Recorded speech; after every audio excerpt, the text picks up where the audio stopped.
You ready for this?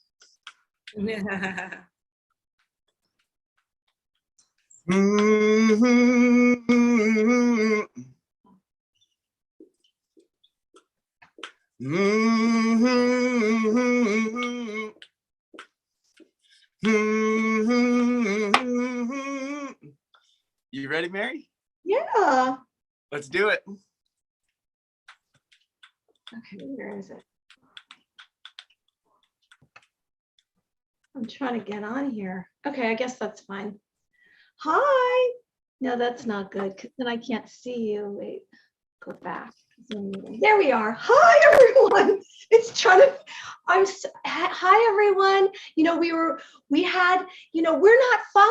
follow linear time here in the 5 dimension. So it just takes moments and time it takes us, we've got to like really get back down into the density of the linear world. And so here we are. So we've made it though, haven't we, at 2:06? So welcome to the 5D chat. I'm Mary Amy, an intuitive wisdom coach and a light worker. I'm all about shifting away darkness, guiding you to your truest potential and cracking open the beautiful glowing light in your heart. Welcome. So on today's show, is sex a sign of love in a relationship? Do video games activate a mindset to breed violence? Has spiritual awakening premiered our DNA activation upgrade? And whose pets are capable of solving problems? We will have our hosts all share some healing techniques, but before we get onto these topics, please everyone present yourselves. Ben? Sure. So my name is Ben Miers. I'm a doctor of physical therapy, Usui Reiki master, and a QHHT practitioner, celestial shaman. And all around freaking phenomenal human being. My name is Dr Marcia Elizabeth Thompson. I'm a doctor of acupuncture and Chinese medicine, certified trauma professional, EMDR certified practitioner. And I specialize in the treatment of childhood trauma and addiction. I help people remember who they are and live into the destiny of their truest selves. Thank you both. Thank you both. Now, I'm in New York. I just want to remind everyone where we're coming from because it's kind of interesting. We're around the globe. And Ben, you are from? I'm here in Ann Arbor, Michigan.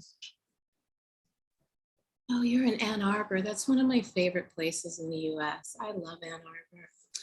I'm in Mexico. I am on the Pacific coast of mainland Mexico, many, many, many hours south of Texas, not California.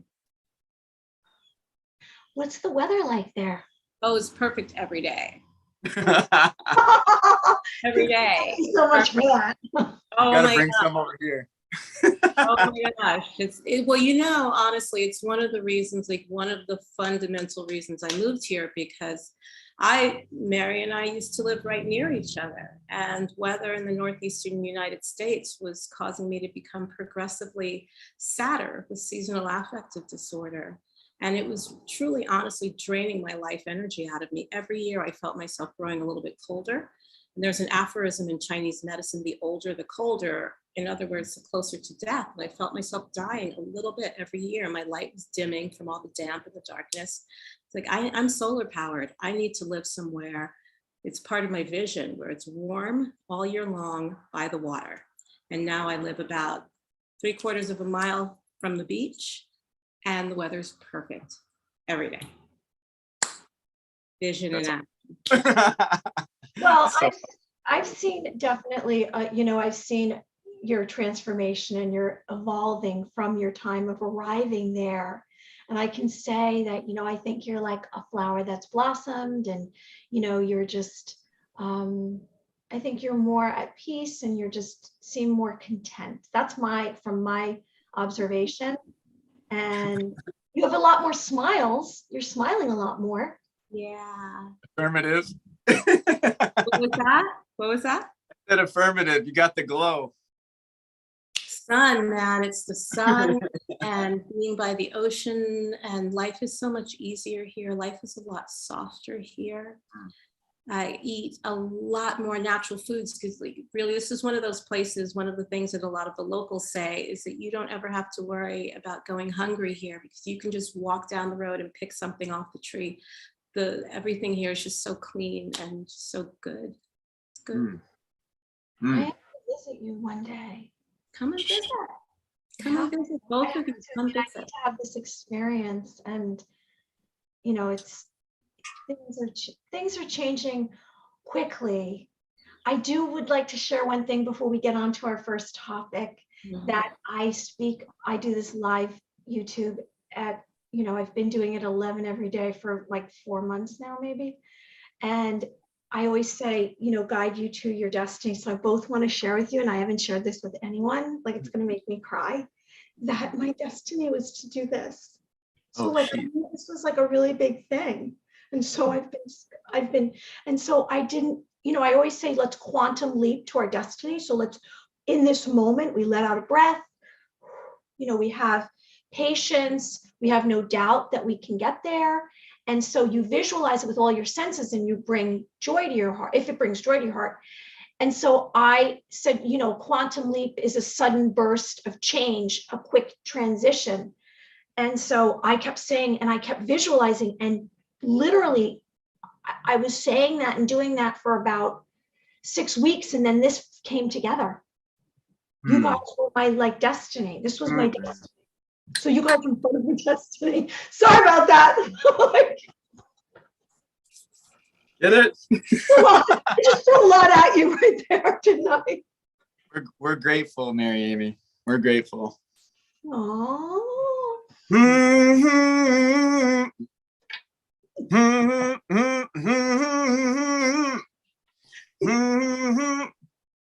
going to church. Apparently we're going to church.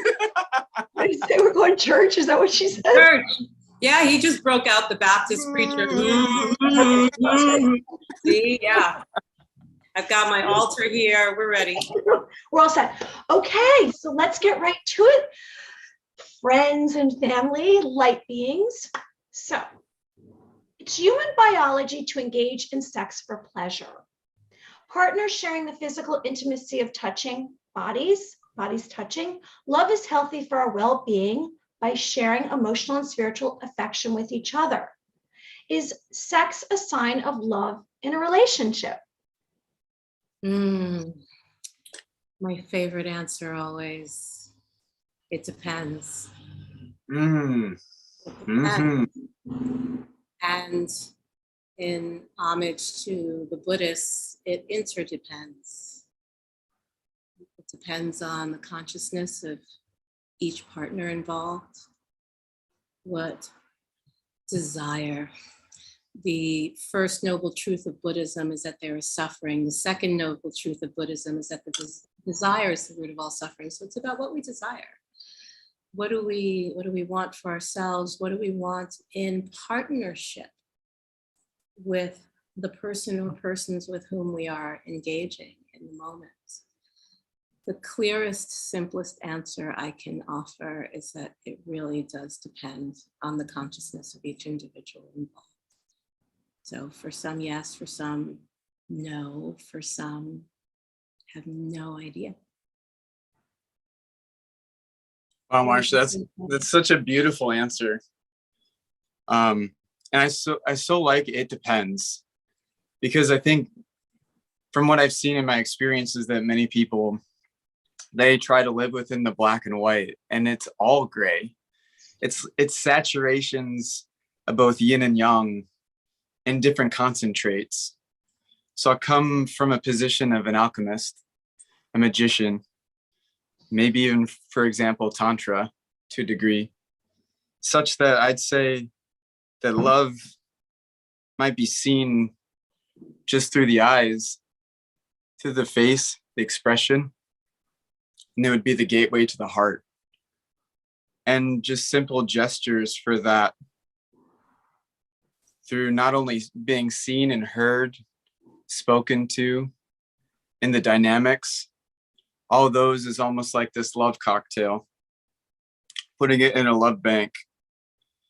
And just for that moment, sharing everybody's pleasures, And that essentially it's like basically putting a little bit more within the cauldron and then mixing it all up.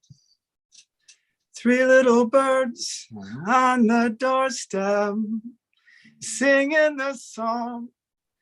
Says the message, I'm sure it's short. This is my message to you. And in that, when everybody is seen and recognized, you don't even have to touch. You could just send each other love through the eyes and vision, being there and present, even hands placing on the heart if need be. Otherwise, it could just be by the voice, encoding. Unterai yisakarais tamananakara ayaha emananakara ho epapakara yinanasaraistara staro. And then essentially from there, if one shall choose to spread the sex magic, you have now the door open to do so, and everything's cultivated, and then one could shapeshift. That is my answer. There's very much a part of me that wishes it were my karma to have been born as one of Ben's partners. Is that what you've just described? And pardon me, Mary, I'm just so moved to jump in the conversation right now, because what you just described is the essence of what I think so many of us wish we could cultivate. I live near a loud road. Wish we could cultivate. We just don't have the language or the foundation for it. So pardon me, Mary. Let's hear what you have to say. I believe that sex can be a form of love, but it depends. It's more or less, it might be if the individuals are cherishing each other, or the person, if it's from their perspective, is cherishing the other one, or in some way loving them, because I know we all consider love differently, that word, what it means. Some it's a voice, some it's a touch, some it's something like deeper and like it's more mystical, maybe it's spiritual. And so it can be a sign of love, sex, as if I think it falls under, I think if the communication is in the same place, if the individuals are finding themselves to be on the same understanding, and it's like this energy that connects and it like locks together. And I think that's kind of maybe the ultimate, is if, to me, is sex, an act of sex is love, because that's kind of maybe the best kind of sex to me. So I would say that it's possible that it just, it's everyone's perspective, right? And also, two people can be engaging in sex and one's thinking it's love and the other isn't. It's their perception of what it is. And it's really powerful if both are on the same page, and it can be powerful if they're not. So that's. Well, that's the thing too. You referenced something that occurred to me as I was listening to Ben. And it's as far as consciousness, and it depends on what each partner brings to the engagement. Definitions of love. I am a childhood trauma recovery specialist and an addiction specialist, recovery specialist. And love addiction is a very real thing. The chemical cascade that takes place in relation to a romantic partner has its deepest roots in our family of origin relationships, where we unconsciously learn our definitions of love. What does love mean for some, and particularly those with histories of childhood sexual trauma, sex, love, and violence can all be enmeshed in the same neural network. And that's how we being gender neutral, human neutral, can find ourselves in these relationships that are dramatic, abusive, at the very least dissatisfying and disharmonious and disruptive. And think, because of the pattern we have from our families of origin, that we are in a love relationship and sex is a part of that equation. So once again, it's the consciousness that each of us brings to it. And I think this is such a great question because it encourages each of us to examine for ourselves what love means. What does that really, really mean? It's such a miasma. And to examine what our relationship is to sex and sexuality. In fact, I didn't intend to bring this into the conversation, but here it is. I just declared for myself as part of my spiritual practice and clarifying my relationship to sex and the distinction between sex and love, where the two overlap and where each is distinct. I've just declared celibacy for a year. I've just taken that element of the fundamental human nature and just taken it off the table. And the way I view and observe myself in relation to others and the way I observe my conversations with others now is completely different. Completely different. Your answer is so beautiful. Like in that momentous occasion to listen through all of it, Spirit wanted to come through, and as a part of one of the parts that you were speaking was, what is love? Baby, don't hurt me. Don't hurt me. No, no. I mean, think about it from the aspect that how many people are performing the ritual in trauma, like a frequented sequence trauma loop, you know, and they're using it as the first primary way to possibly salvage a relationship or salvage self, instead of the culmination, the climax crescendo in all of the relationship events, when there may be elements that are controllable and uncontrollable that affect that love dynamic. Could be, you know, financial woes, you know, being one of the leading woes to cause that, you know, bridge to be crushed. It could be dynamic woes to where having to break the shadow archetype within the tree of life that's going on at home between the toxicity and the manifested Christed figures that we're meant to be. You know, as that's going on in the house, it's tough. And then to how do you tell those that might be deaf and blind to wake up, listen, smell, you know, smell the air, listen to the music? What if they can't see? What if they're not in their senses? Because some of it's taking radical responsibility and some of it's having awareness.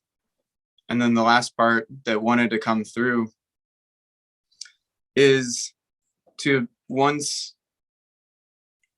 observing that trauma bond is there, if you have a conscious partner that can hold one almost like the nest and take on that while people might need to exercise their demons, you know, you allow, like very much like a Demi Lovato song, anyone, I'm telling anyone, can someone, you know, like just hear me. I mean, that's the song that she played before she unfortunately lost her vision and OD'd. That's the muse that played through her. It's called Anyone, you know, and imagine where it's just asking for someone to hear her on the other end. And we can flip it, you know, it's gender neutral. Somebody needs to hear him, you know, and to be received. And then once that is alchemized and transmuted and transfigured, the light shines again. and the fire burns again, but yet brighter, darker, more majestic. Bless you, Brother Ben. Mm. Bless you, Brother Ben. You know, you're bringing so much music into the conversation today. It's I love it. reminding me that something of which I became aware, like just in the last year, most of the songs, most of the pop music, popular music to which we listen is some form of love addiction song. Like we just, all of these songs about heartbreak and I just can't get enough of you and I'm gonna lose my mind if I don't have you, or I'm gonna die if this relationship falls apart. It dawned on me in a way that was comical, but like heartbreakingly comical. It's like, oh my gosh, particularly for the younger members of our society, the children, the kids, this is also what's being imprinted in the minds of kids, young girls, young boys, pre-adolescents, adolescents, teenagers, young adults. This is what's getting like pumped into our neural networks. Like, this is what love is. There's pain, there's drama, there's anguish, there's deep loss. I guess the songs, it's in the same way that bad news sells, dramatic cataclysmic news sells. Dramatic cataclysmic relationship stories also sell records where the conversations are not being had about what is it to have this conversation, that the possibility even exists to connect with someone on such a conscious level that you actually shapeshift or meld into one another, to the extent that the boundary between where one begins and where the other ends becomes so diffuse that once again, which is what the whole point and purpose of this coming together experiences is about a return to oneness. It's the ultimate experience for us in this incarnation of returning to an understanding of that from which we came, the one.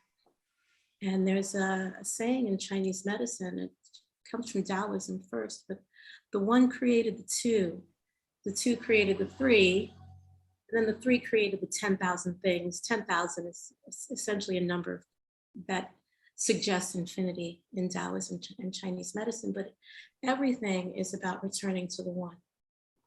And maybe it's time for us to write a song about that. Amen. I would like to mention, okay, you brought up a very valuable point, Mel, about, what's really relevant in our culture, and what are the trends. And so Ben just spoke about, all these different songs, and all of them are about heartbreak and love, and, maybe it's issues of abandonment, neediness, violence. And so we are programmed, and we have been kind of only shown a lot of,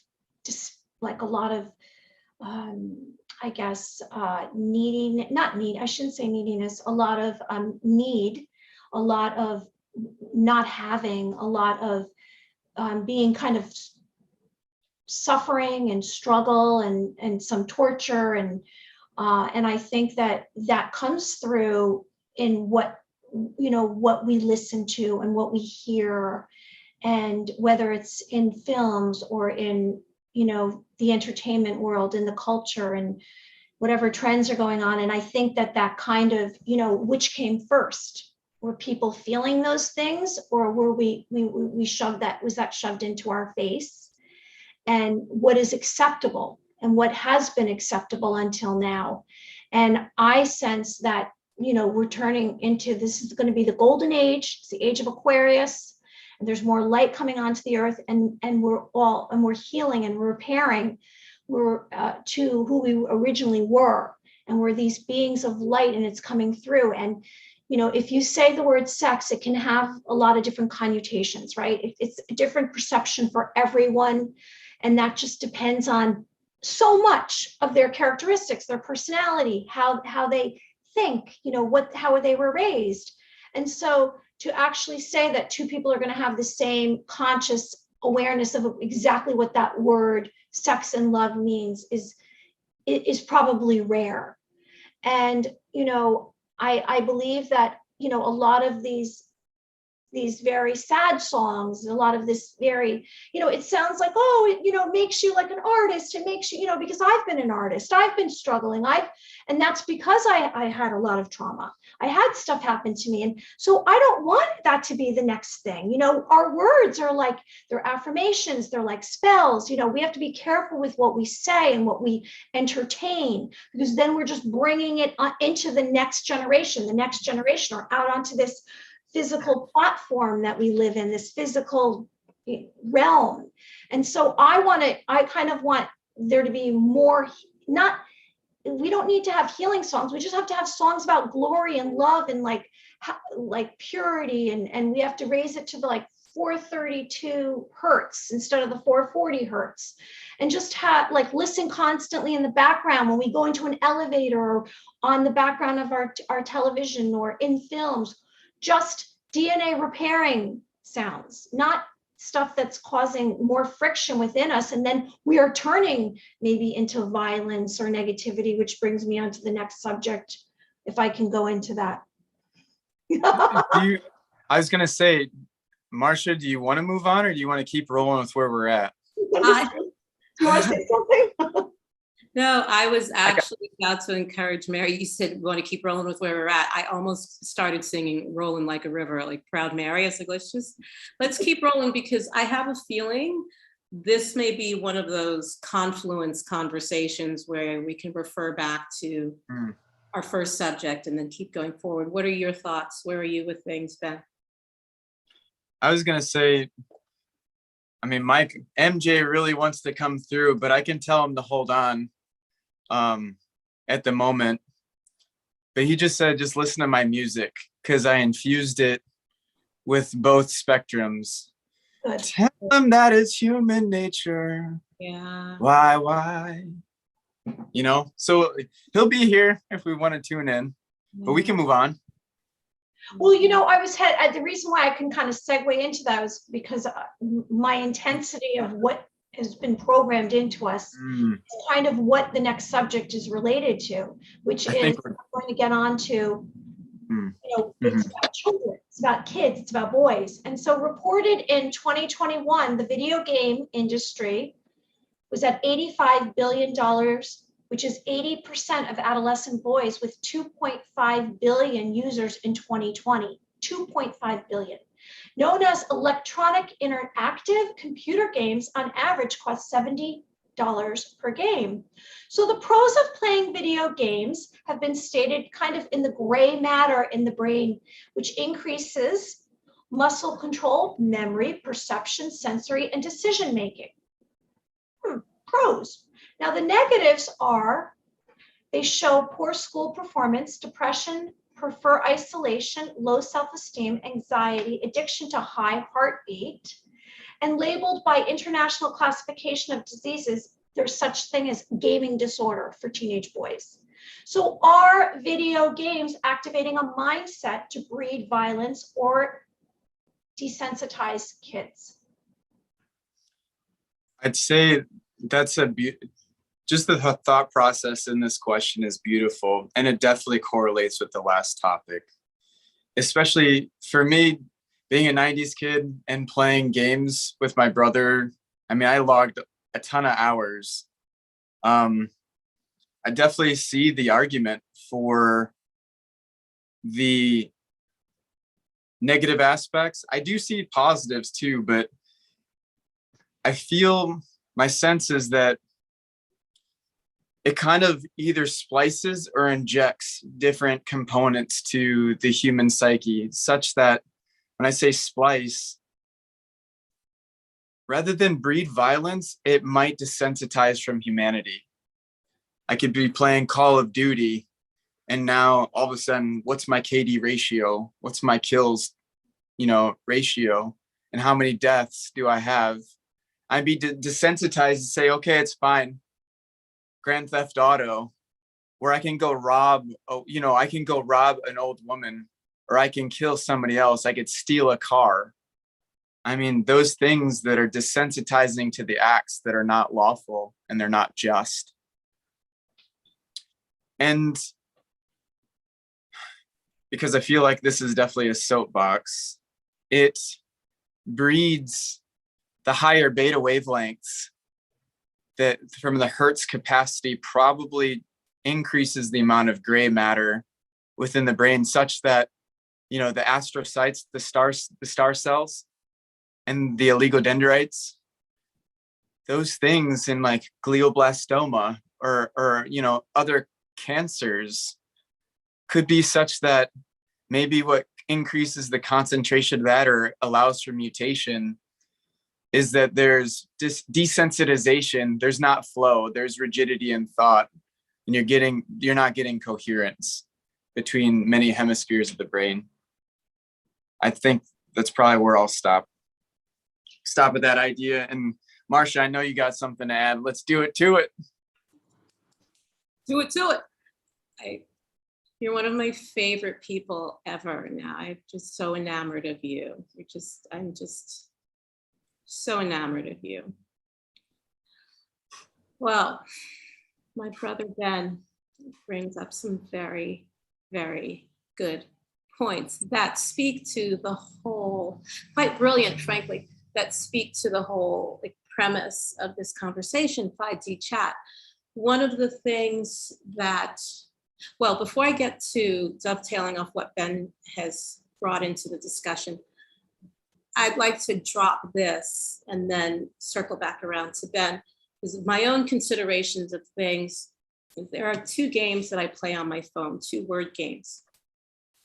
And I do my best to limit them because I can see and feel how addictive this dopamine cycle of using the phone is. So there's the phone, it's kind of our constant companion.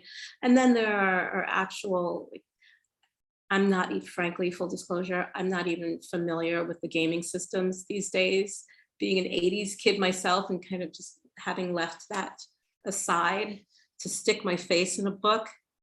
I got you, Marcia, don't you worry. Thank you so much.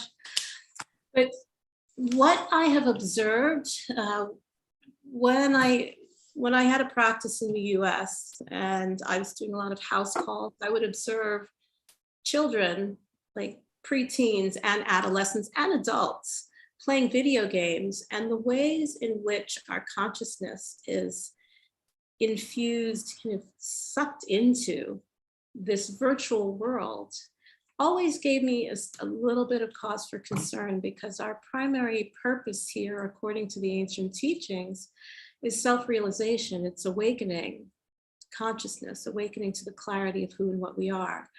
And when we're entering these virtual realms where our kill ratio, KD ratio, I don't know if that what the deep part is, but when our kill ratio is one of the foci or one of the standards that we're shooting for, literally and metaphorically,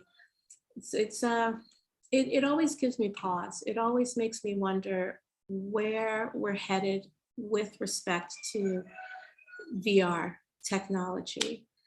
And the thing there, I was referencing the games that I play on my phone. There's a commercial that's been coming up lately that has, it features an actor from a television show. And he talks about how gorgeous the graphics are. I've seen samples of this game. He's like, the graphics are gorgeous. It takes my mind off everything. It's an amazing game. There are no ads. It's totally free, all of the marketing points. But he said, it takes my mind off everything. And the graphics are gorgeous. This game, the objective of the game is to prevent the main character from being killed. The main character is put in all of these dangerous scenarios. You've got to match colors to prevent this character from being killed. But I can easily see the enticement of just letting the character die, or putting the character in a situation where they'll be mauled to death or experience some kind of violent graphic ending. And the graphics are not that great. So I'm watching the duplicitousness of marketing in combination with the objectification of violence and the aggrandizement of violence. It's like, this character is going to die, and the stress that's amped up, the addiction to the high heartbeat and the dopamine kick that takes place, the adrenaline and cortisol kick too. It's this can be this whole addictive cycle that takes place in the brain and in the mind. And as we move in the direction of Elon Musk offering us chips that we can insert directly into our brain, like that, what's that television show, Dark Mirror? I think it was a Netflix series. When I first saw that on Dark Mirror a few years ago, you had the opportunity to just insert this chip into your temple and you'd be in this virtual world. It's like, that's the direction in which we're headed. And now a few years later, Elon Musk is offering it to us. But as has been the case always, since the Big Bang, when all of this was brought into existence and the possibility of limitless evolution was brought into play, anything's possible. We can go as much in a positive direction, and some of us will, as we can go in a not so positive direction, and some of us will. And it's a matter of choice and consciousness and clarity. That is what I have to offer. Mary. So I would, this question, are video games activating a mindset to breed violence or desensitize kids? To me, it comes down to the words harmful and dangerous. And I say that because the repetition of a video game, and that's a programming. So that's actually imprisoning your mind. You think, oh, it's advancing my thinking. Oh, I'm figuring out different strategies.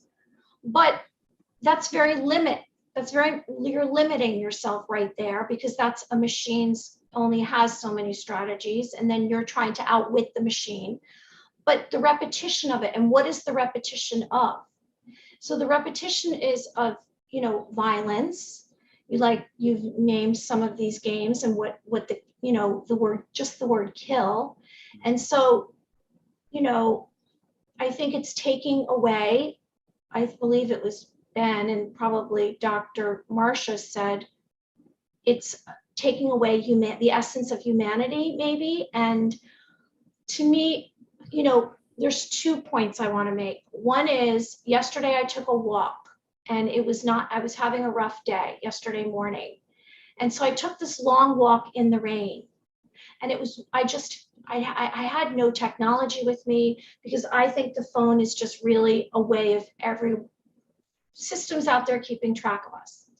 And I took this walk in the rain, and it was so quiet. I said, why is it so quiet now? The sun's just coming out. There was no kids outside playing. It was in the afternoon. It was like, why aren't there any kids playing outside? Because they're inside playing video games. And so that, to me, I said, in my day and age, when I was a child, you literally ran home to be outside. I don't know if that's the case so much. I'm not saying all kids are inside. However, it's quiet outside. And I believe that it's better for a child to be raised in nature. Second, I'm a mom. I have a son who is intensely involved in playing video games, and I did buy them for him. And so I am, I'm also, someone who has experienced this, like personally. Oh, the light's gone. I don't know what happened. Woo! Anyway, so I realized that I was part of this. I was part of this system, this brainwashing that this was okay. But what did it do to my child? So my son was definitely addicted to it. It did help. I think it was for him. He was more isolated himself, and so it was his way of doing something, being busy.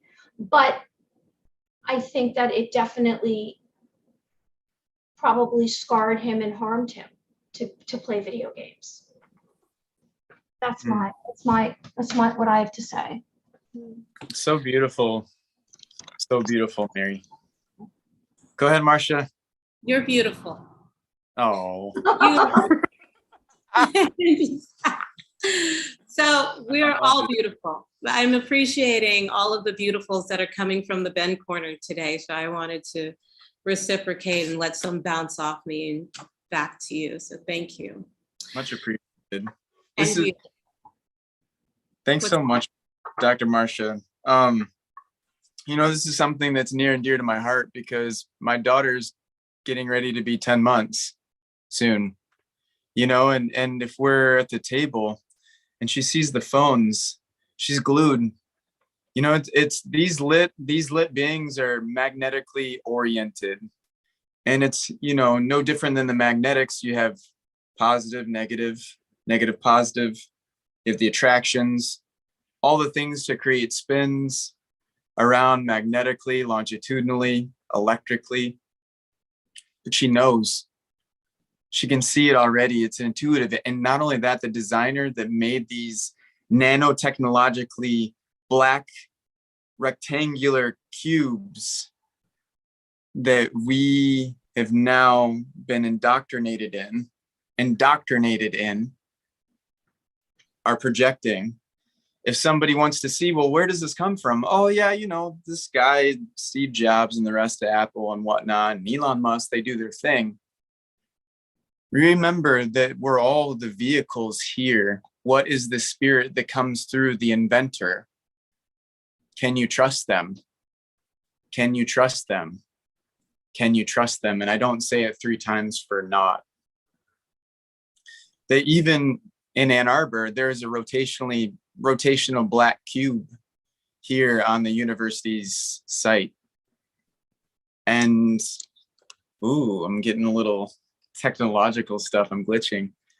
So there's a black cube here that attracts people. There's a reason why aspects of Ann Arbor attract people. Where are all the other black cubes that are placed? There's one in New York, maybe by a bull. I wonder if that's normal. Not quite. Where are the other ones? And not only that, what does it represent? The founding fathers and the founding mothers too, of the country knew all this. They believed in the astrologies. They believed in the grid systems. They believed in the ley lines. They believed in the symbolisms of all these things. And so just with that, you now have a creator that's making that. And lastly, if one's tuned into the geometry of the different planets and planet systems, if you look on top of Saturn, there's a Metatronic figure that's on the top of Saturn, alleged to maybe be supporting wavelengths. There are things such as the dark mirror and maybe the dark looking glass and maybe some of the dark aspects in our shadows. To say that there's no creator would be pure chaos. And truly, there is order in chaos always. I'm going to stop there. Well, speaking of So I technology, guess my point before I lose myself is that I feel is being projected into those that are receiving the game systems, that aren't getting outside, that aren't getting out of artificial light, that maybe not realize that there might be glasses to wear to not allow and to stop people from doing so, that the dynamics of the songs, the music, the lighting are all subliminal messaging. And to say that might not be the case is, well, okay, let's walk into the best shops and let's listen to the best composers and let's see what music is playing. What's playing at Universal? Why do you think that they play Harry Potter and John Williams effects? Maybe at the end of the day, wait, who's the composer that listens to, George Lucas's films, and who owns that now? Oh, Disney.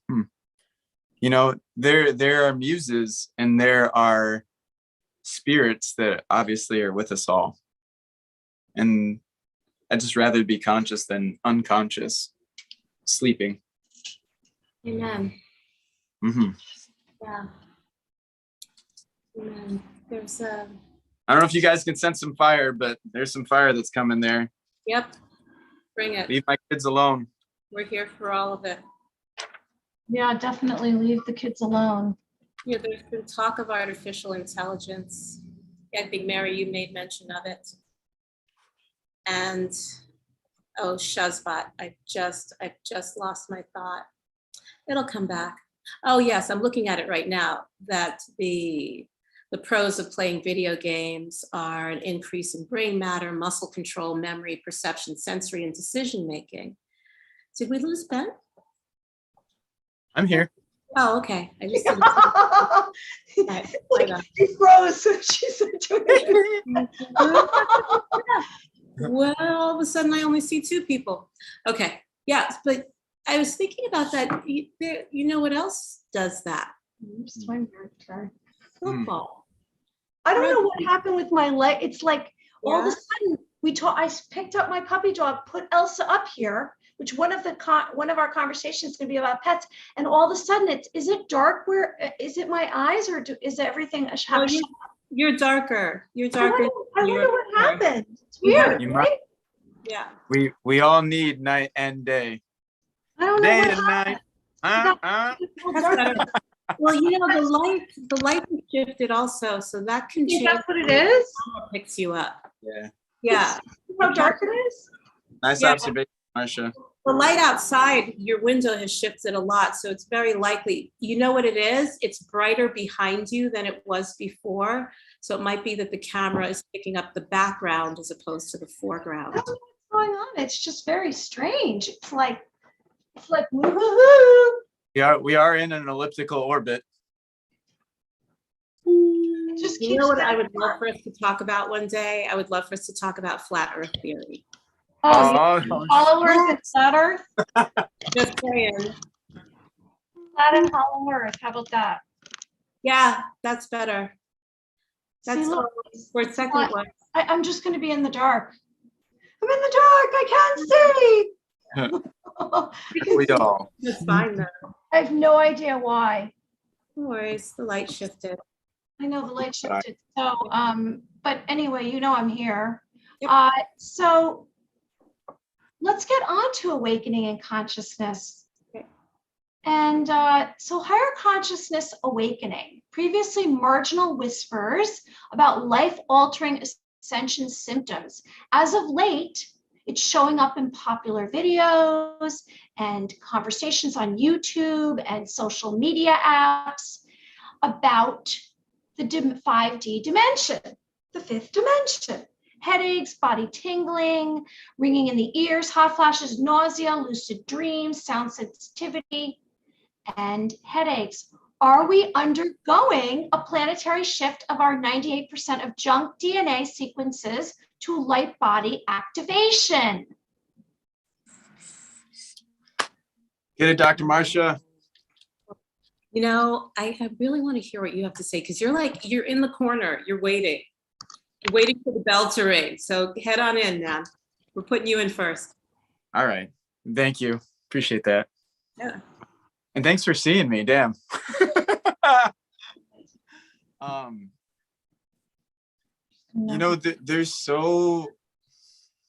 We're going through a split.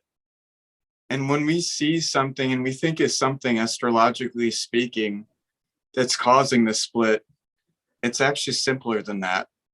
It's where you at in your heart today? Which route did you take and which portal did you take? In decision making, love, fear, abundance, lack. And many of these things that are happening, to where I can, just from personal experience, talked a little bit about some of the ascension symptoms. One of which for me is I've been actually stretching a patient in the clinic and my whole entire right ear hearing went out. And then pretty soon came back on, and then there was a tone that sounded just like this.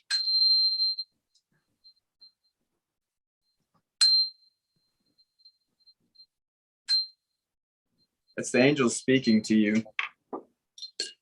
And it's kind of like the sound off, sound on, sort of like they're flickering. Hey, can you hear us now? You tuning in? You ready?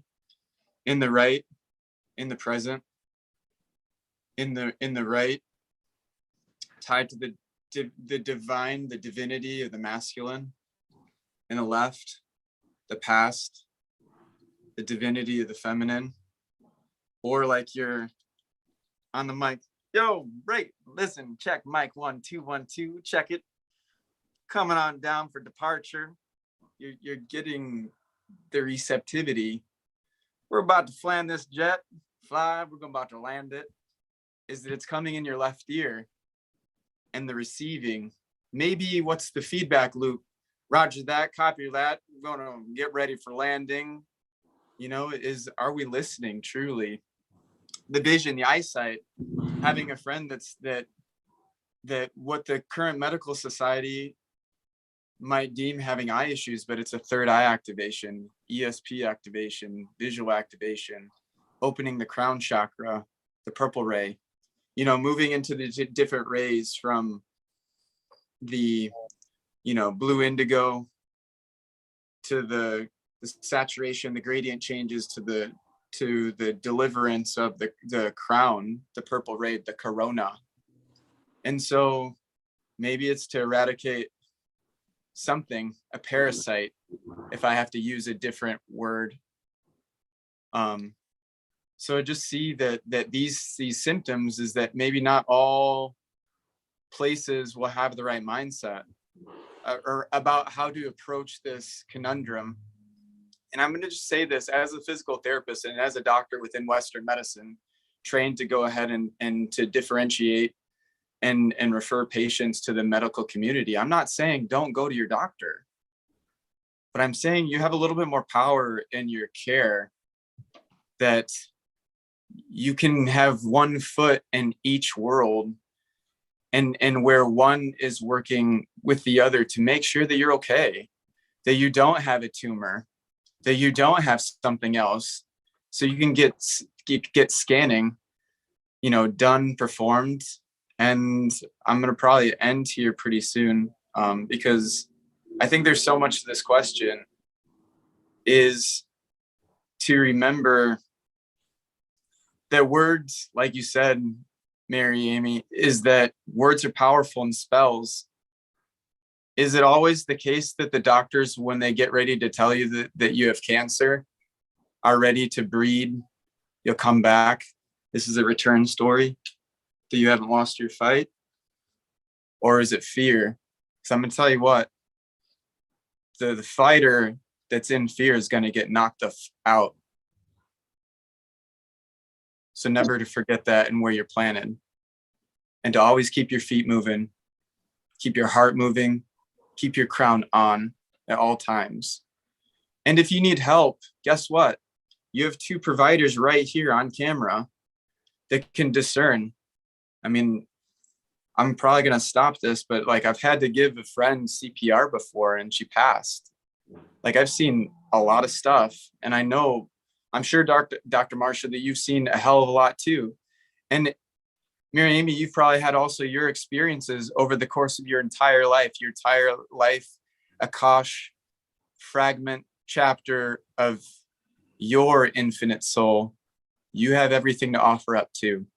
So I am that I am.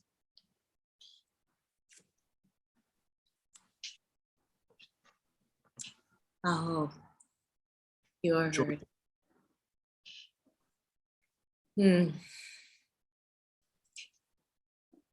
So in the vein of speaking, I'm thankful we let you out of the corner first to drop it and lay the foundation. So I have seen, I'm thinking in particular of one patient I treated for quite some time who was struggling with sexual identity and gender orientation. And I walked into the treatment room one day, and the first thing I saw as I looked on the table was if not I don't know if there were more, but a demon that was feeding on the soul of this person who presented with dermatological issues, just violent outbreak of acne. And in Chinese medicine, there's an aphorism that all diseases arise from the heart, meaning anything we treat physiologically has its roots in the realm of the energetic and the spiritual. what Advaita Vedanta and Hinduism and Buddhism calls karma. It's the energetic overflow, outflow from previous incarnations manifesting in this current one, manifesting in the realm of the physical, because this is the dimension in which we incarnate. This is the realm in which we manifest. So we deal first on the realm of the physical, and then we transmute or we extrapolate or we project into the realm of the metaphysical.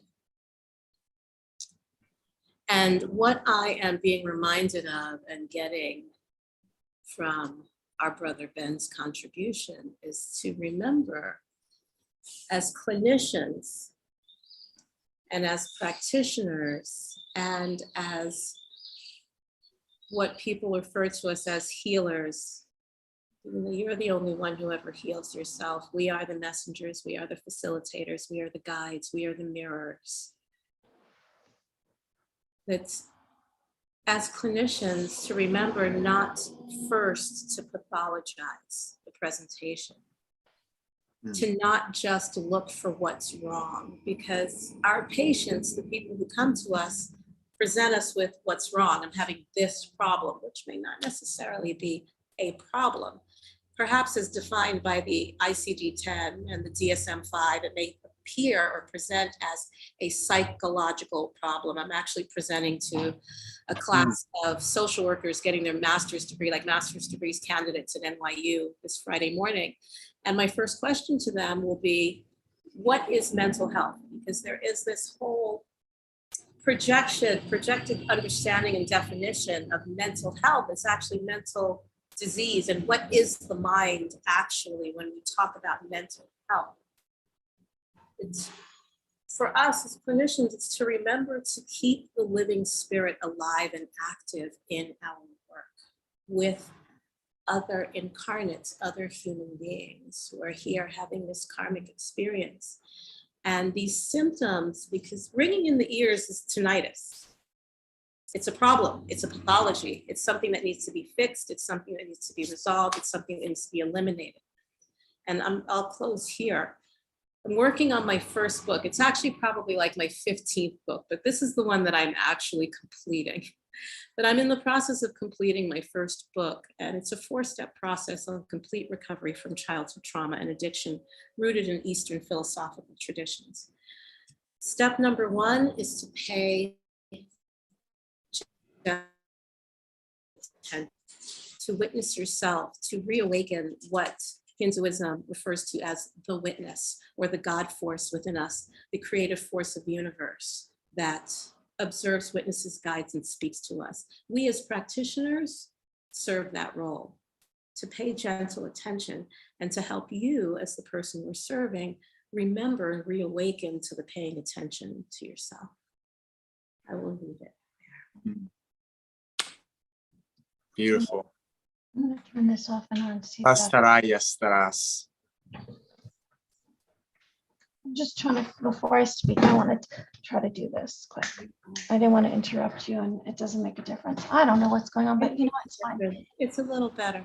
It's very strange. It's like Elsa came in and she changed, like, it's like, woo, but you know, it's fine. Well, that could very well lead into the next topic, couldn't it? Yeah, but I just want to say something about this. So I've been experiencing ascension symptoms since September of 2021, which I was awakened. You know, I definitely had a spiritual awakening in 2000. It began in 2013, then it kind of, I became an ordained minister, and it kind of rose up more from my root chakra in 2015. And so since last year, I've been receiving these ascension symptoms, which I have that tone that you hit off, Ben. I hear that sometimes for hours and hours. So it's this tone that comes on, and it's usually, this ringing in my ear usually comes on when I have like a come to Jesus moment, an epiphany. It's like, No pun intended. It's like I definitely, like I was more activated, or more knowledge came into me about who I was before, prior to this lifetime, prior to many lifetimes, before this incarnation on New Earth Gaia. And it's not anything that I can describe it. However, unless you experience it yourself, it's kind of a little mind-boggling, and you almost say, I'm a little crazy, like, whoa, what's going on here?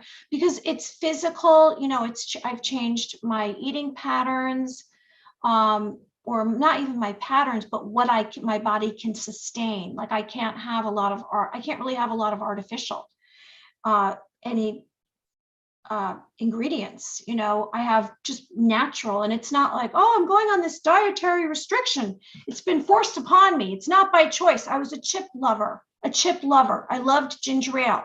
There's not a lot of that. If you look at everything in a lot of these bags of food, there's a lot of ingredients we don't know what they are.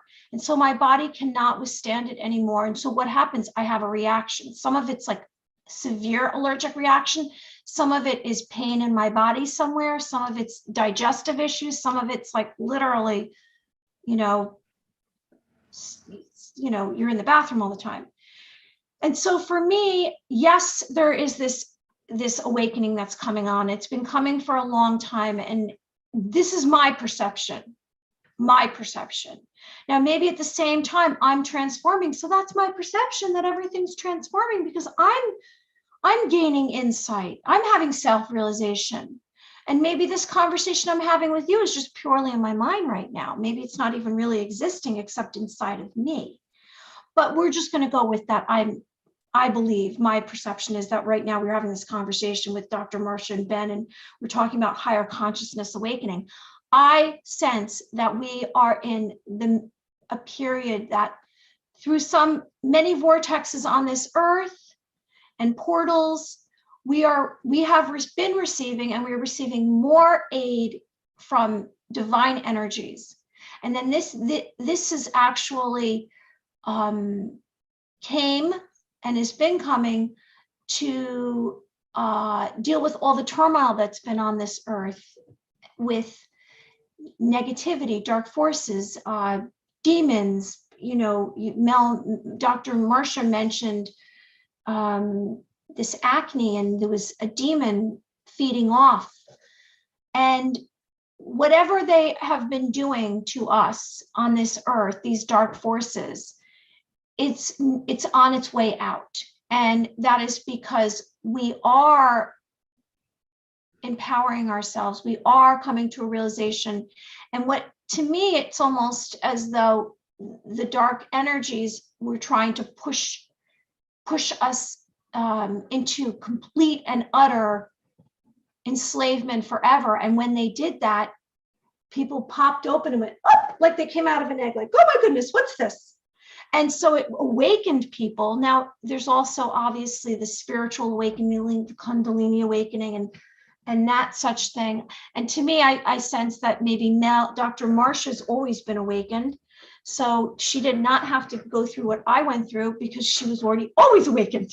You've always known. And so, but I believe that we are going through this, and then there's going to be no villains left. There's going to be no evil left, and everything, the duality is going to come into balance, and it will just be peace on earth. Kustarai monokura kayas. Astaraista orokuya makai. Emparaistaraí no mokurokuya makai. Asarais.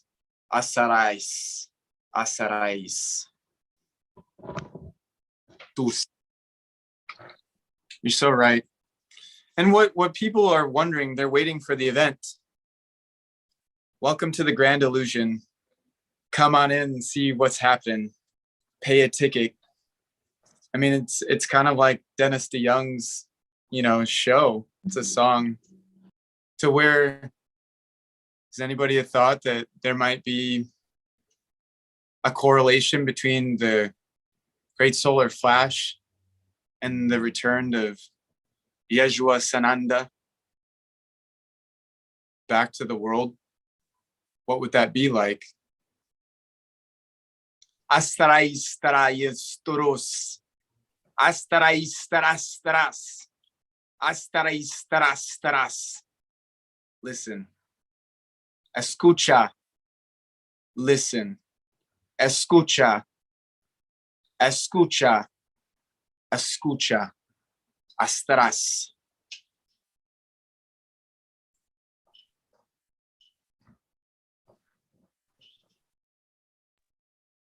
I'm listening to you phoneticize. And listen, it's interesting that this is all coming up, not at all by accident. But listen is the second step in the 4-step process that I'm offering. It's learning how to listen again,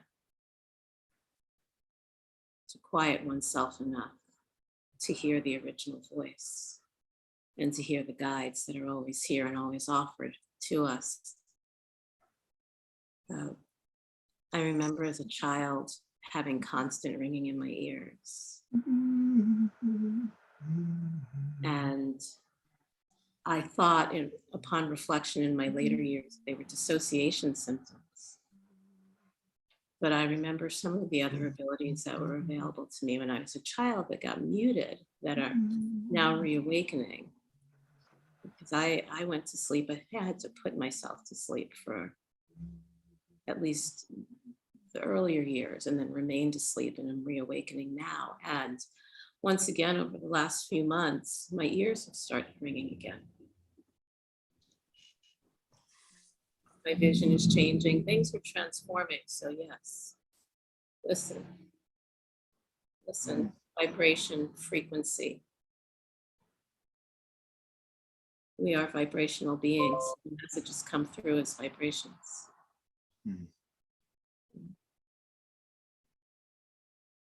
That's all I have to offer at this moment. Fiutissimo. Fiutissimo. I'm saying good will triumph over evil. Mm-hmm. That's what I'm going to say. Well, it always does. It always has. Otherwise, this would be a very different dimension in which we reside.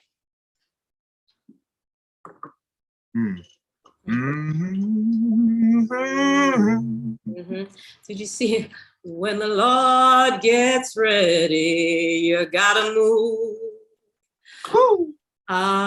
Did you see Event Horizon? Did you see Event Horizon? What's that movie? It's a movie with Sam Neill and Lawrence Fishburne and a couple of other noteworthy actors. But they go on a rescue mission in space to retrieve a ship called the Event Horizon that kind of disappeared and reappeared again. And it turns out that there's some device on the ship that is it's a wormhole portal, basically. It opens wormholes. And the crew of the ship, like the ship came back with no crew at all, completely empty. Like, what happened to my crew is what the captain wants to know. And they go through the ship's logs and discover the video feed, like the little black box of the futuristic ship, and discover that the ship time traveled into an alternate dimension that was a hell realm where evil was triumphing over good. And it was an example of the other dimensions that are possible, in which any one of us, probably all of us, is living and experiencing right now, because it's all happening simultaneously. That's what I understand to be the Big Bang. The Big Bang is right now, everything happens simultaneously, but in this dimension, good always triumphs over evil. It's the only reason, my opinion, but it seems to be the only reason we are able to exist in the way that we do, that we're able to actually live lives that we envision. If you look at your life right now, every aspect of it, on some level, largely unconscious, because most of the decisions we make are unconscious, and we're here to bring the unconscious into the conscious, but the lives each of us is living right now are the lives we envision, whether you're coming from a positive perspective or not. But that is the example of good triumphing over evil. You are living the life of your creation right now. Amen. Well, thoughts are a vibration and thoughts are very powerful. So Amen. I think we are, that's how we create the futures, through our thoughts. So it takes time to manifest in the physical realm, but it starts with a thought, and then it gives more energy to it when you add words, and then more energy to it when you add actions. And that's how you create a very strong energetic pattern that you exist in, is through your thoughts, words, and actions. Yeah. So moving on. Yes. Woo. Elsa's right here. She had to join us. So, Oh. she's right next to me. And I know that Dr. Marcia has her beautiful pets, her beautiful friends. I should call them friends, that she spends much time with. So pets do exhibit a full range of emotions: guilt, joy, grief, anger, love. Similar to other family members, our pets enjoy activity, affection, and not leaving them alone too often. 70% of households are pet owners. Are you keenly observing the ability for your clever pets to problem solve? It's a really great question to ask. I would say that my story is that we might be the embodiment of anima, that we might perceive them with having those emotions, and we can see within them by their actions and hearing their vibration. And it's so interesting to see how we care for our pets, and to see if we're in coherence, or to tend to their needs, their wants, to play with them, to deliver them affection. So I know, having a cat, I can't treat all cats like I would treat a dog, or there might be what we might societally have in our own minds, that you treat a dog this way and a cat this way and a reptilian this way. You just have to attune to what they need and what they would like, and listen to their chirps or their barks, and moving from there, I think it would cause changes it would cause different dynamics in the problems that we face. I mean, I just took my cat to the vet for having issues with, normal bowel movements, which is actually it's an emergency for male cats. And so even to allow Reiki to be mindful of our feelings, because the cats absorb those feelings from an interdimensional world, versus the dogs themselves absorb those from the earth realm. Hence the archetypes of some of the felines Egyptian gods, and the Canis Egyptian gods, and maybe a tribute again to the astrological signs that might be in our skies.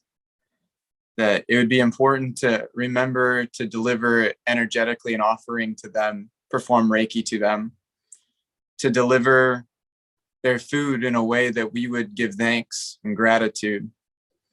And that my spirits are asking me to say this strongly, and we don't feed them bullshit. And so just to remember that, because why would we give them that and us a full feast? What makes us any different than them? Hence back to the anima. It's our link into the animal kingdom. Dr. Marcia, what are your thoughts?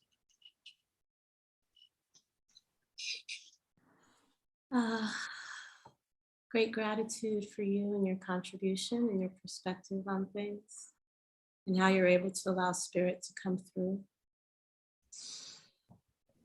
And I'm curious, when the question was presented, the question arose for me of what is meant by problem solving. Can you speak to that a little for us, Mary, please?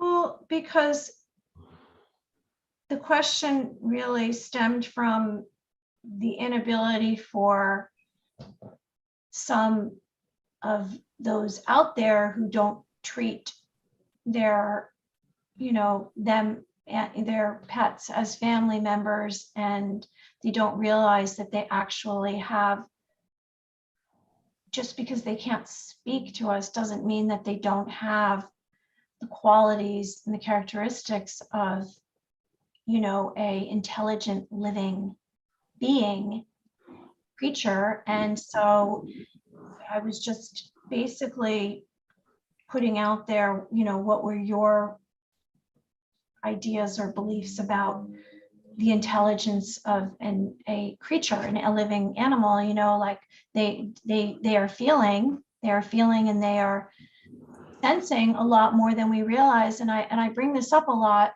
when I do my lives. I speak about how, animals out there's animals that can see in the dark, like an owl. I say, when we first become awakened, it's like we're in the dark. Owls can see in the dark. There's many animals that can see in the dark.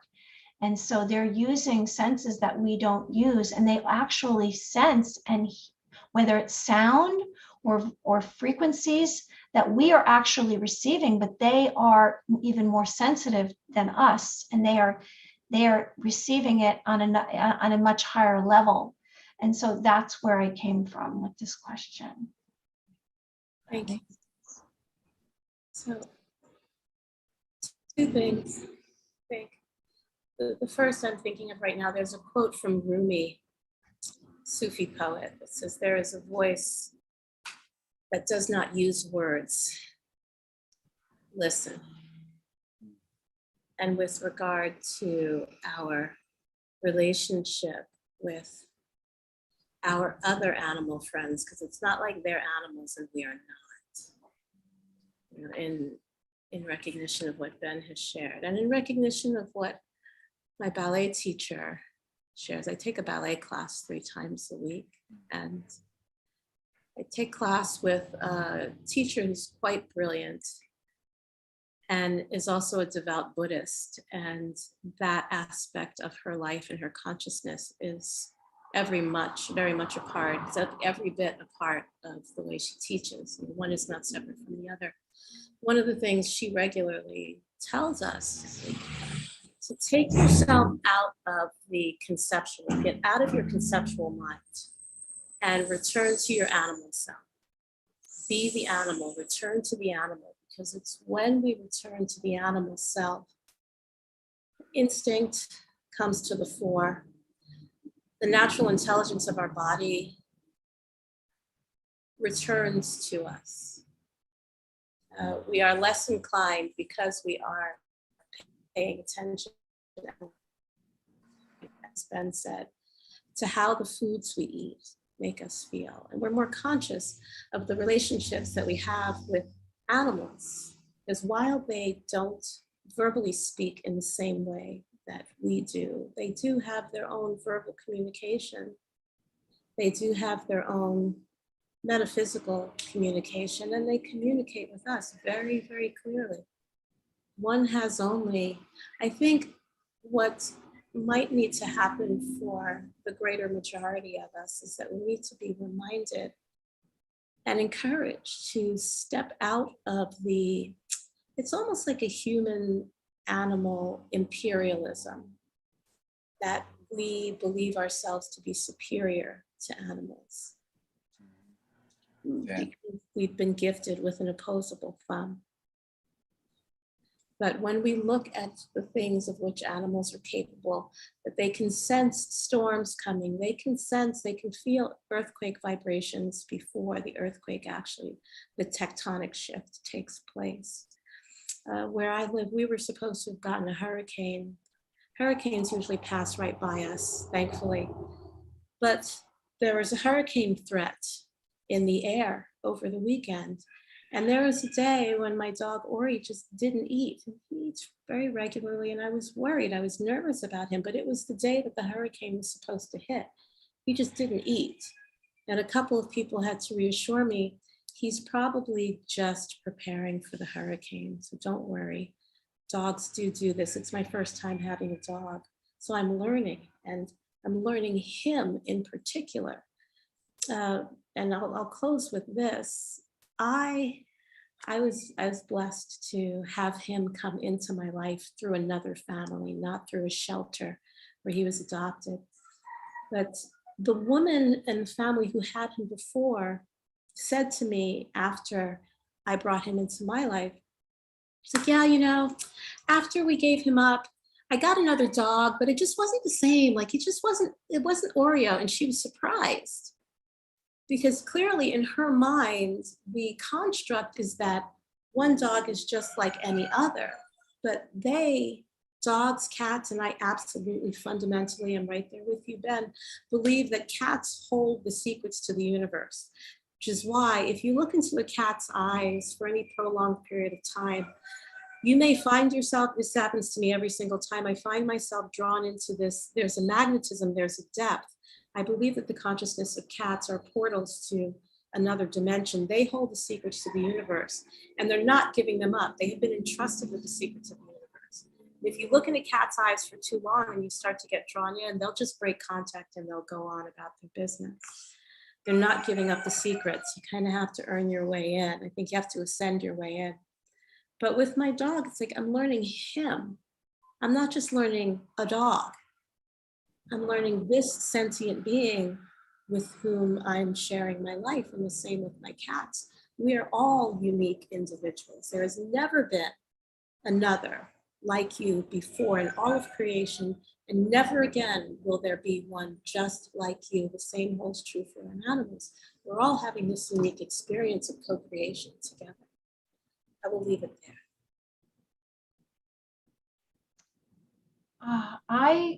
I believe that we, these creatures that I don't like the word pets because they're a family member. I believe that they are a gift to us because they allow us companionship, most of the time unconditional love, and I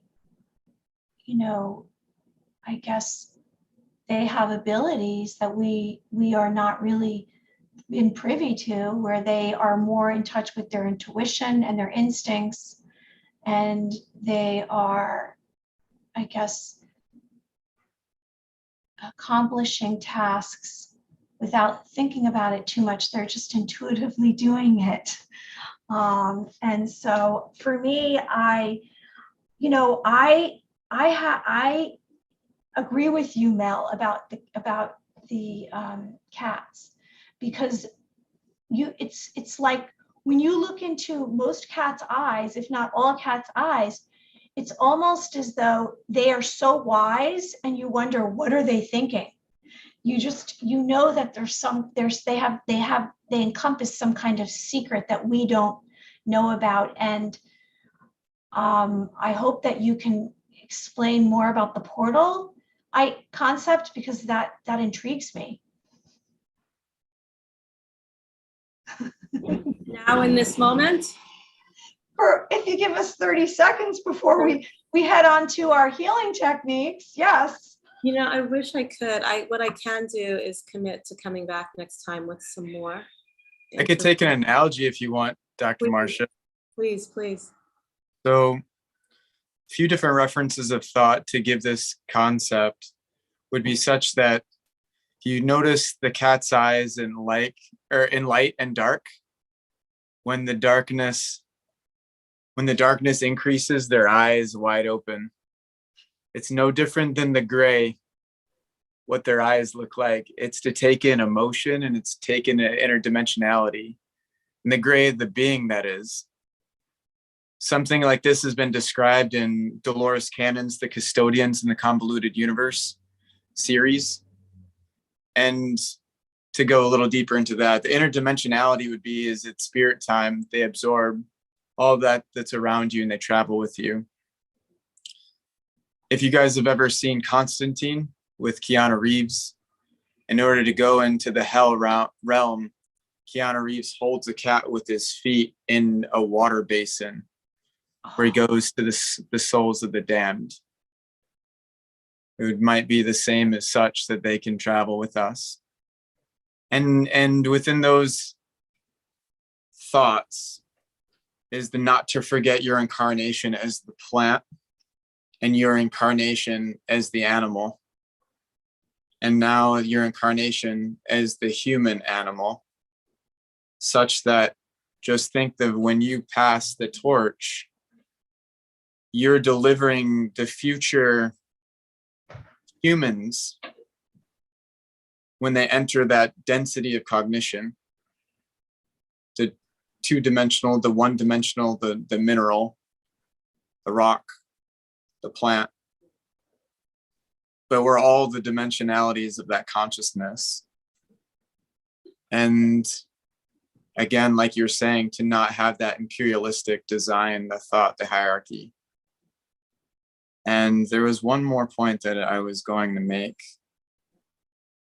Oh, is just on the eyes of the cat, that intensity, is that, you know, when the cat's feeling good, when it just gives you the, I'm barely here, I don't need to be on alert. And then they just slow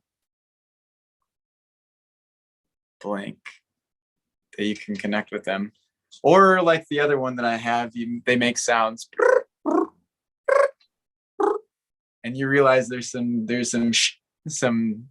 stuff that's about to take place, getting into that primal energy. So that's kind of to look into the cat realm. And I'd like to remind everyone out there that we're all connected. We all are one. And so every single creature, every tree, every flower, every being, we're all connected and we're all pieces of a whole. And so, you know, it's just like kindness to others is kindness to ourselves. Oh, there's Oreo. I love that. Oreo. Elsa, say hi to Oreo. Giving y'all Reiki. So I'm just saying that we are all connected. And so all these beautiful little creatures and the wildlife and the birds, and we must appreciate them because they are more clever than we are. Mm-hmm. And so, you know, I'm greatly appreciated that you both, you know, we all came together today. We had this unity and collective consciousness. And I'm asking if you would both like to share some kind of healing technique before we go, whatever that is for you. It's entirely up to you. We welcome it. 5D chat welcomes it. If If you want to go first, Marcia, I'm just gearing up with what I want to play. Yeah, I actually want you to close out today. So, because you got so much fire today, so you need to. Thank you. For sure. Can you hear me okay? Oh, yeah. I'm good? Okay. All right. Well, I actually wanted to present a method for discharging anger and rooting back down into the earth. Discharging anger in a healthy, productive, cleansing, supportive way that roots us back down into our Jing, our life essence. So I'm going to put my little dog back down on the floor. Put you down on the floor, okay? Put you down on the floor. Put you down on the floor. My little Ori. Step back. It's my Ori guy. Here, I'm gonna move you back some. There, move me back some. You can't see my feet at all, but you're gonna stand wide. Let's see. So legs are pretty wide. You get a nice wide, stable stance for yourself. You see the legs. I know, right? I just have to figure this out. You're going to take your arms up to the ceiling, and you're either going to have your hands apart. I'm bending down so you can see my hands. Either have them hands apart in fists or interlaced, like you're holding an axe. I prefer the axe holding method. So fingers are interlaced, arms are above the head. So through your legs, you're rooting right down into the earth. You don't have to clench any muscles, but just send the energy of your legs right down into the earth and feel the earth rising up to meet you. And then hatchet hatch hands or axe holding hands. You're going to inhale, stretch in two directions, reach yourself up, reach yourself down between heaven and earth. And when you reach the top of your exhale and you can't take any more air in, you're going to, like you're chopping wood, you're going to throw down the axe, bend your legs and throw everything down to the floor. And you can grunt. Actually, the grunting starts to happen automatically. Oh, You're yeah. going to inhale, up, and simultaneously. Sorry about the air brakes. Up, and simultaneously down, and then everything down into the ground. Up, inhale, and throw it down into the ground. Inhale, and you're gonna feel it from underneath your bladder, like right between your pelvic floor. Exhale, throw everything down into the ground. I teach this technique with my somatic patients. People usually either start laughing, crying, or coughing right away because there's so much grief in the lung that's blocking the healthy expression of anger.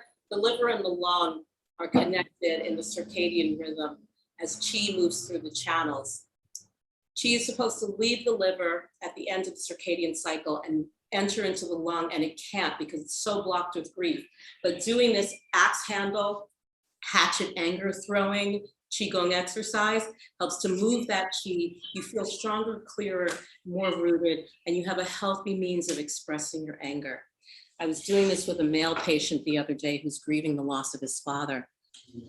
And he said it's the first time he felt an opportunity to like healthily, satisfyingly express his anger.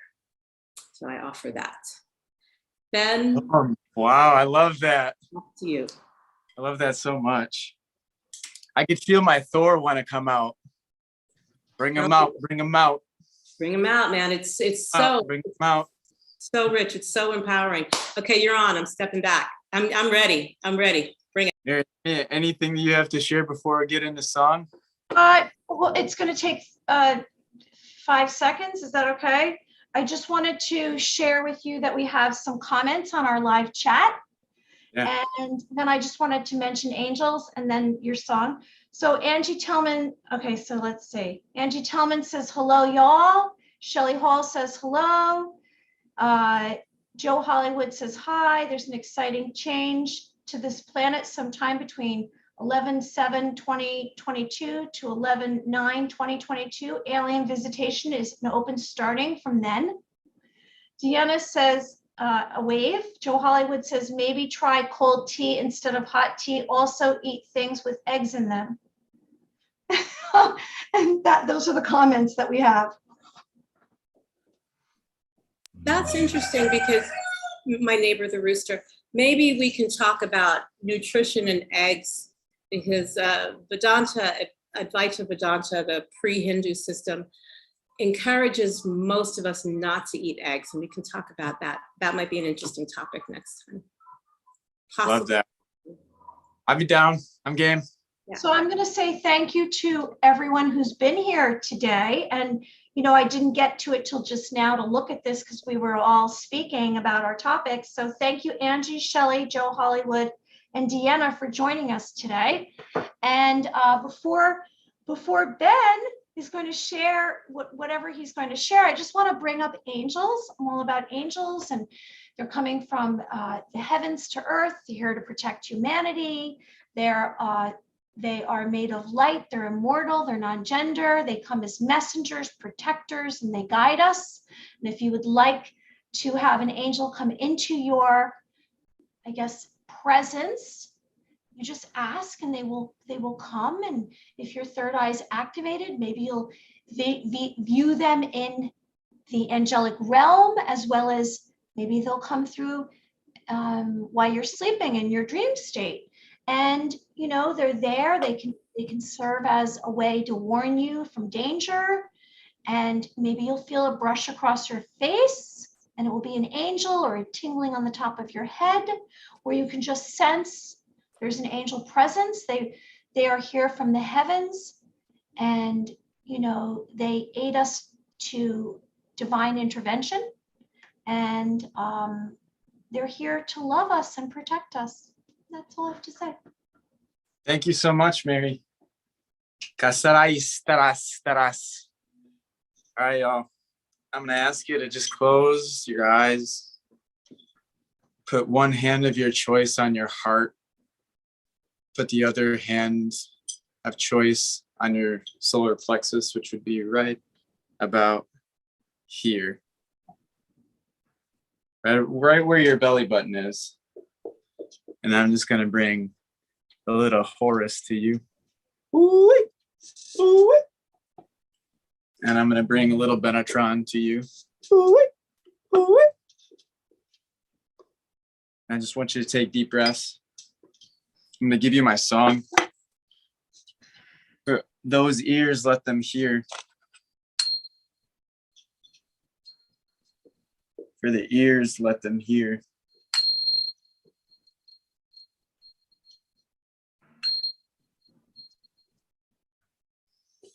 For the crown to take in. Wear your tiara, your crown.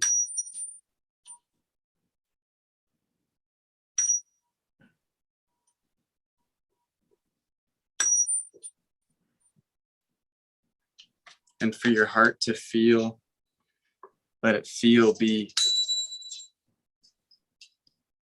Let it feel the beat. Your heart. Kasarais taras taras. Daminanas karas karas. Skoro yomanas karis taras. Skoros karas karas. And anchor this into the soul realm.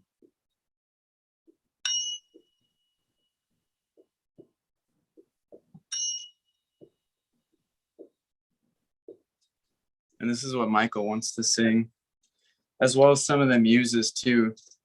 Just remember that we are what we are. We're all one.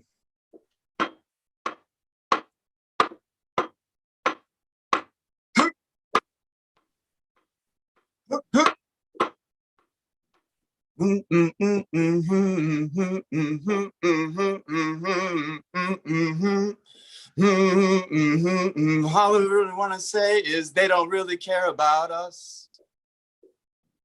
All I want to say is they don't really care about us.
And just to breathe in that moment, to know that albeit your story and your position is so strong, and what we're fighting for change.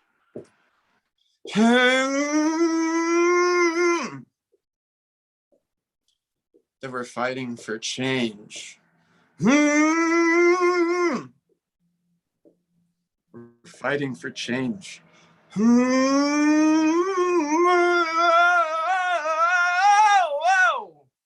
might have to shriek that out. You might have to transmute it. You might have to yell it. You might have to do whatever you do, is what Dr. Marcia had said today. That Mary Amy brought us here together today. And not to forget, the real position is always love.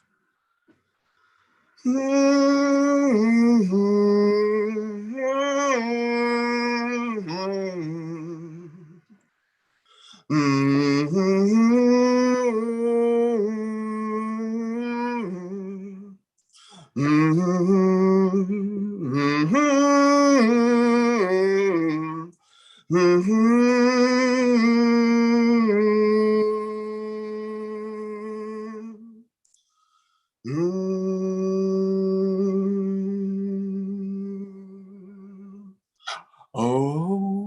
yeah.